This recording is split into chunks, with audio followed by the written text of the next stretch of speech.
Hello, everyone. Welcome back to Subtxt Office Hours. I'm your host, Jim Hull. I love great stories, and I'm obsessed with narrative theory.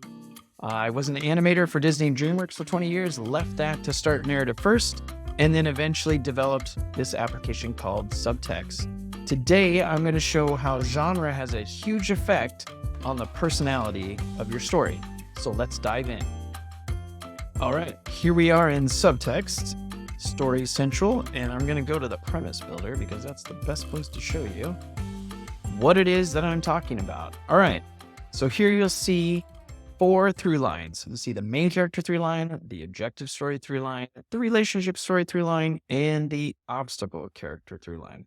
These are the 4 through lines that together tell a complete narrative. The objective story is the plot. The main character is the personal baggage of the main character, their emotional stuff that they're going through. The obstacle character is someone who challenges the main character to grow out of his or her justifications. And then the relationship story is the heart of the story. It's usually the relationship between these two, but not always. All right. And what you can do is you can actually move these guys around to create a different kind of story. You'll see these 4 here: universe, physics, psychology, and mind. What the heck do those mean? Well, they are the areas of conflict in the story that you will be focusing on given these 4 perspectives. And just in the same way that the 4 perspectives tell the complete story, when you look at the totality of conflict in all these different areas, that's what makes it all come together so that you have a complete story. So these top 2 are external conflicts. The bottom 2 are internal conflicts. Then on this axis, you have conflict that is stuck or static. So that would be external static, is like being trapped on an island, that kind of thing.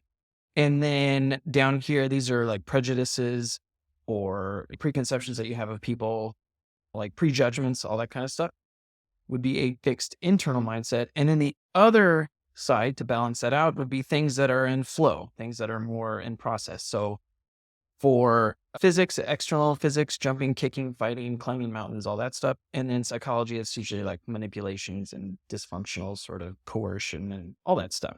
A complete story actually has all 4 of these. And what you do is you assign a through line to one of these areas. What happens is a story where the objective stories, we're just talking about the plot, a story where the plot focuses on conflict that comes out of physical activities is going to be very different than a story where the objective story plot focuses on people's prejudices or their hatred or their anger or their love or any kind of drive that they have. It's going to be a completely different narrative. Same thing if I pulled it over here. A plot that is more psychological in nature, like a psychological thriller, is going to be different than a plot of physics, which would be more like a slasher film, right? So if these are 2 different horror films, this one is more of the slasher Saw type thing, and then this is more Get Out, something like that. And then finally, you have the plots where they're about people being stuck in certain places or countries at war, that kind of stuff. What is really interesting is that there's really only 8 different combinations of this. And you'll notice as I move it around, the objective story and the relationship story are always diagonal from one another.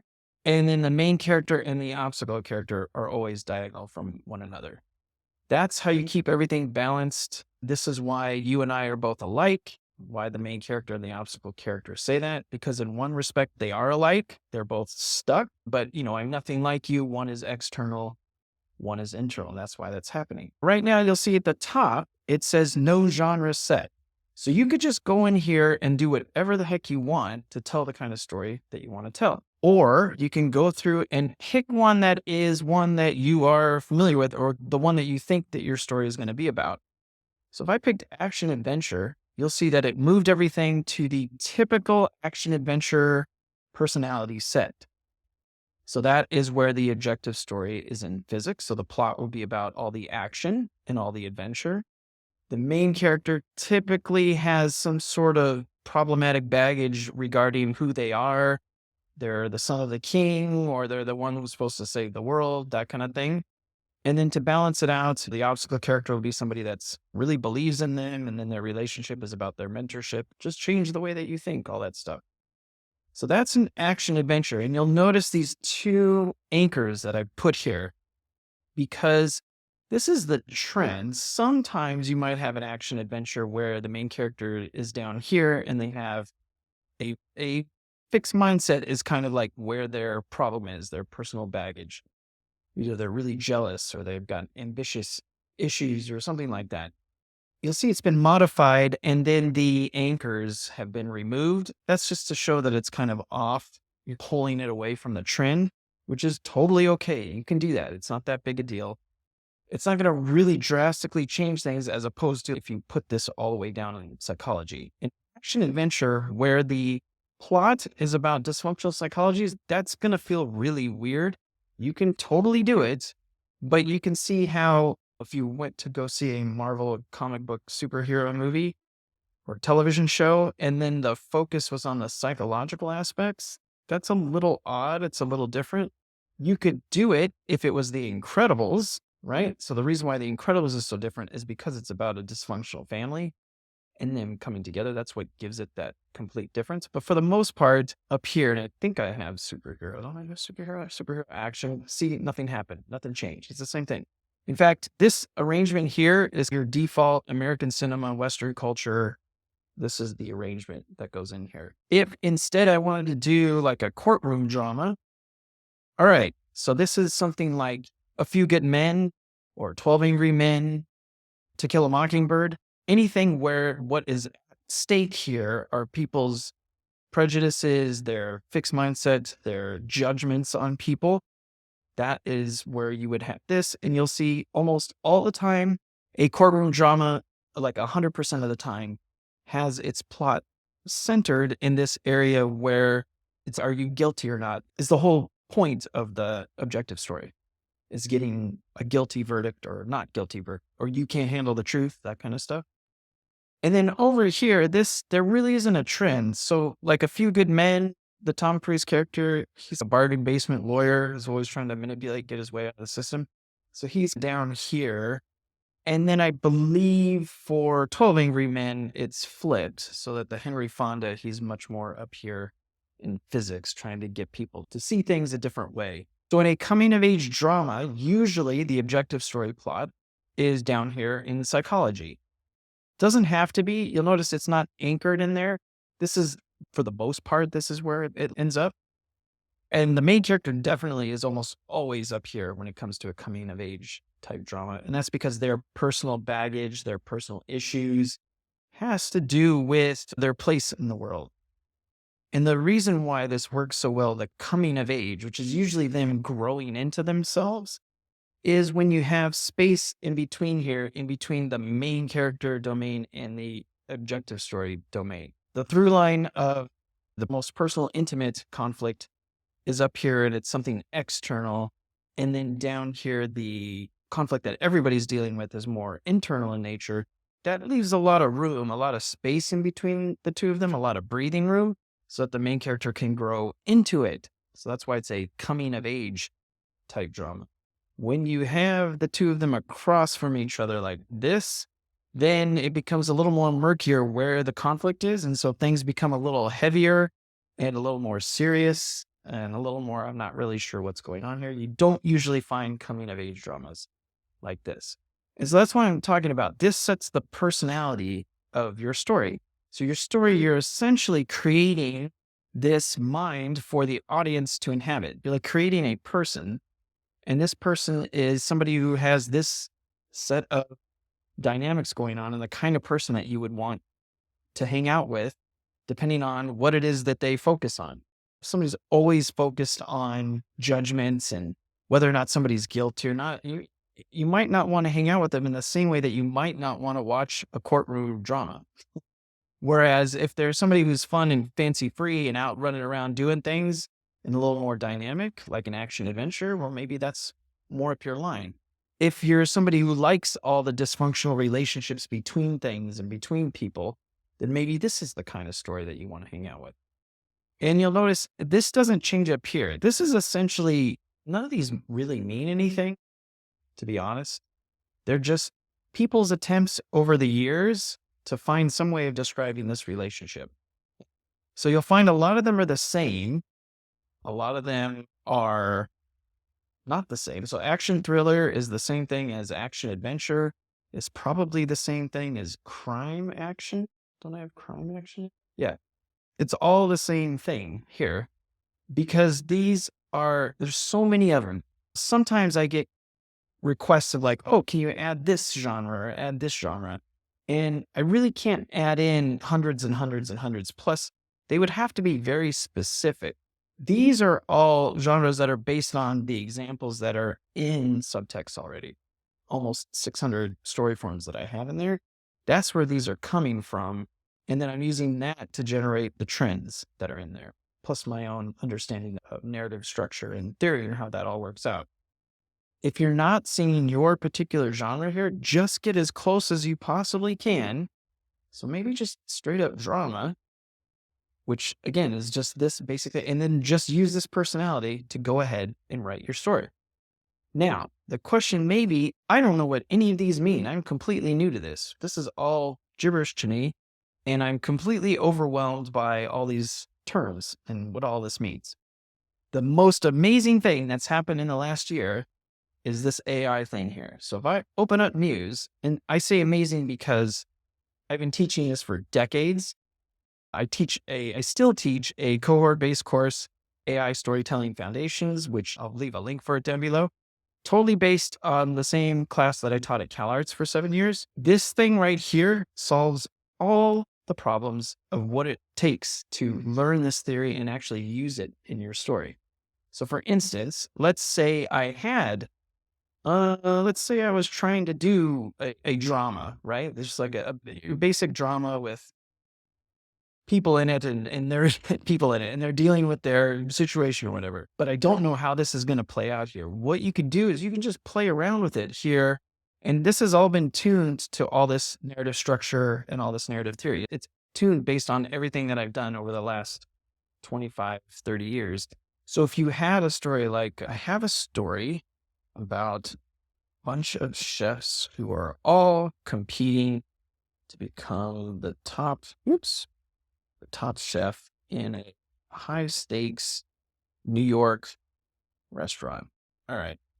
That's my basic idea. What does it mean if my OS is in physics and my MC is in universe? Right? Because that's what it means. What does it mean when my OS, so the objective story through line, you can always abbreviate it here. You can write it out if you want to, is in physics and my main character, MC, is in universe. And what's great is then Muse will go through and grab all the information that it knows about how all of this is related and then give it back to you. And this is really cool because they just upgraded the models and they're really fast. So in objective story in physics, the general area of conflict for the story as a whole revolves around physical activities or processes. That's right. In this case, the competition among chefs, the physical act of cooking, and the challenges they face in the kitchen are central. This domain focuses on external processes that are out of control, such as the intense and dynamic environment of a high-stakes culinary competition. So it's very externally focused. So you can see that's the feeling for it. And then the main character's personal journey and area of conflict revolve around a fixed external state. I'm just going to skip ahead. For example, the main character could be dealing with a personal situation, such as being the newest chef in a prestigious but highly competitive kitchen, or perhaps they are dealing with a personal issue that impacts their career, like recovering from a previous failure or setback. So that's their personal thing that they would take with them anywhere. So I kind of like that previous failure and setback. It didn't say anything about the obstacle character or the relationship story. What about the OC in mind and the RS in psychology? I have a pretty good idea of the objective story and the main character. Now let's round it out with the other two domains so I can get an idea of what this personality is all about. Obstacle character in mind. So again, the obstacle character's area of conflict revolves around a fixed internal state, such as a belief, opinion, or attitude. This could manifest as a chef who has a very distinct and perhaps controversial philosophy about cooking or the culinary arts. Cool. Starting to sound like the bear. Sorry. But let's just leave it like this for right now. Relationship story in psychology. The relationship story's conflict centers on manipulative behaviors or thought processes. And then it goes ahead and wraps it up one more time. That's a great personality. But now let me see. What if I wanted to switch it so that now the objective story is in mind? And I'll just go with the arrangement that showed up here. So what would the story be like instead? Or how would it be different if the OS was in mind and the MC was in psychology? Just to get a different idea of the different personality. So this gives a very brief, and this is very focused on the actual meaning of the words, so you can learn it this way. I can also attach, the part that I like about it is I can actually start throwing in storytelling stuff. So here, now it's changed. I've shifted the personality of the story so that it's not just about the competition of who's going to win, but now it's about fixed attitudes. So this is going to be about beliefs, opinions, or attitudes. In this scenario, the competition might center more on the chef's differing culinary philosophies or the mental pressures. So it's going to be a lot more about people's drives and their ambition and like getting one over on the other person.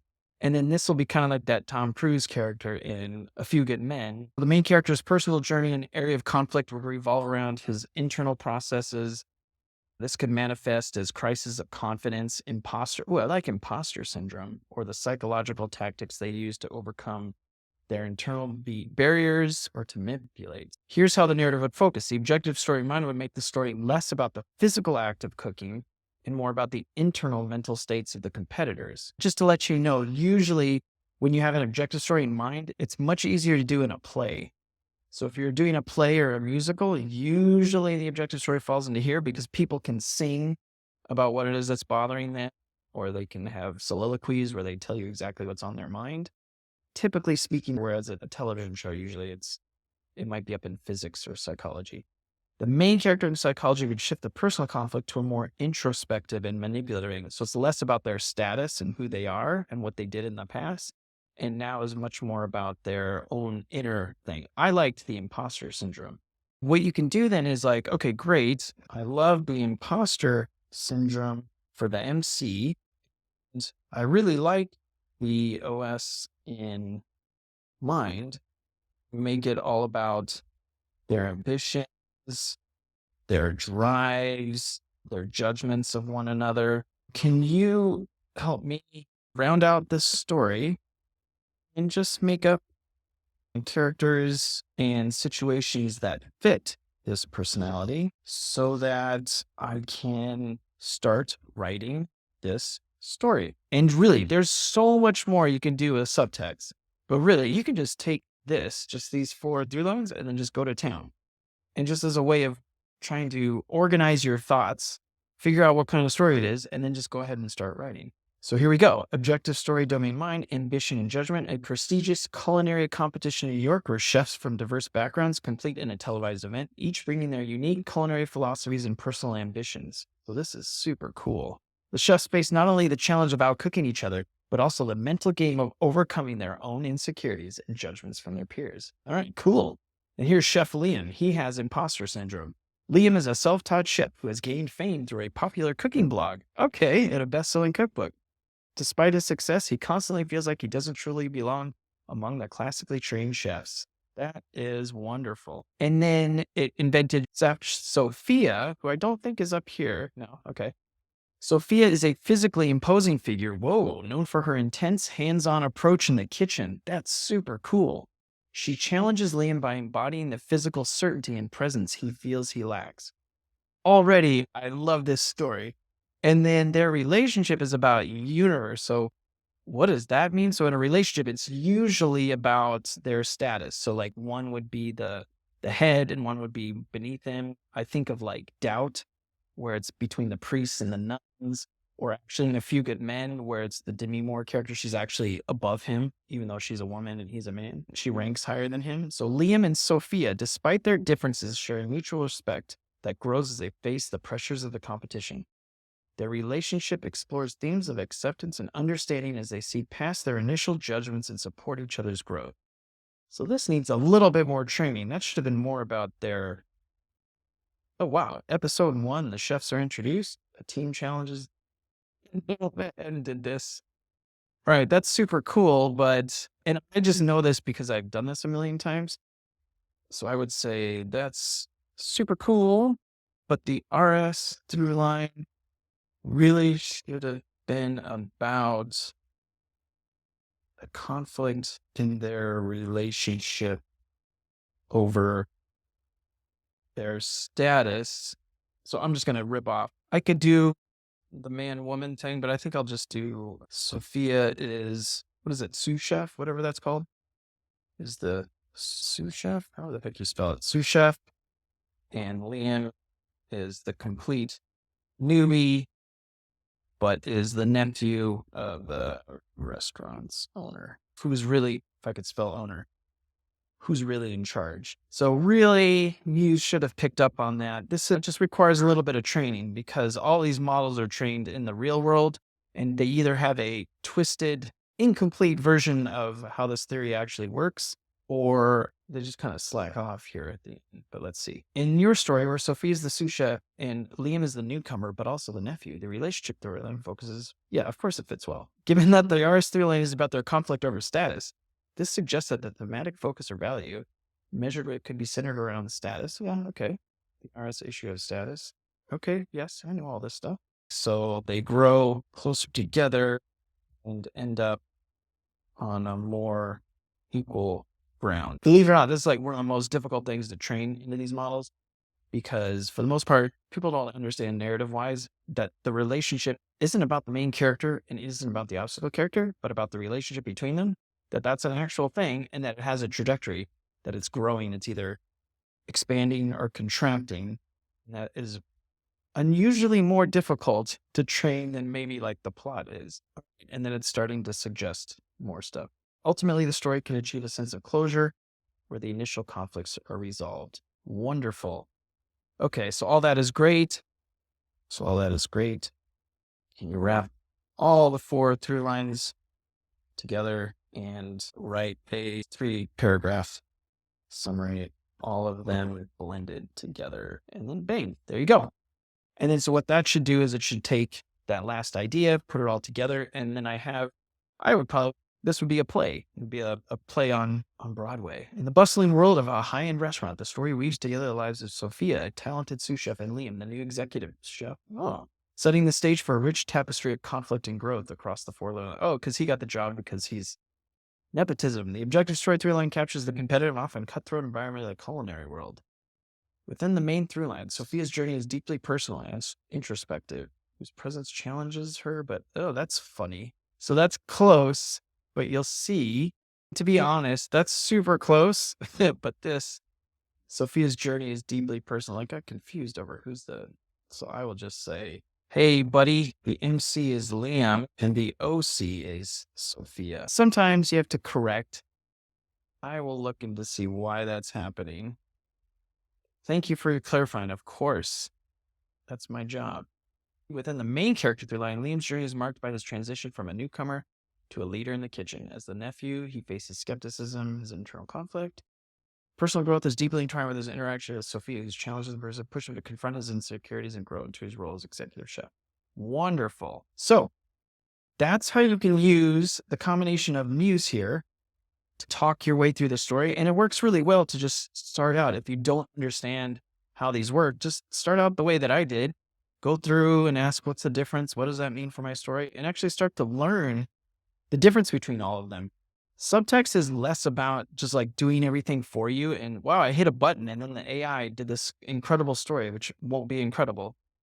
And more about teaching you the narrative theory so that you can leverage all this really great technology we have with all this AI to be able to write even better stories. That's the whole point of Subtext. And then I can just go ahead, I can take this, you can download it, do whatever you want. And then I could just start writing this really cool story about Liam and Sophia and the competitive world of New York culinary restaurants. That'll do it for today. If you have any questions about narrative personalities, how they work in Subtext, how you can use Muse to kind of talk your way through them, just leave a question or comment down below. Thank you so much for all the likes and all the subscribes, and I will see you in the next one.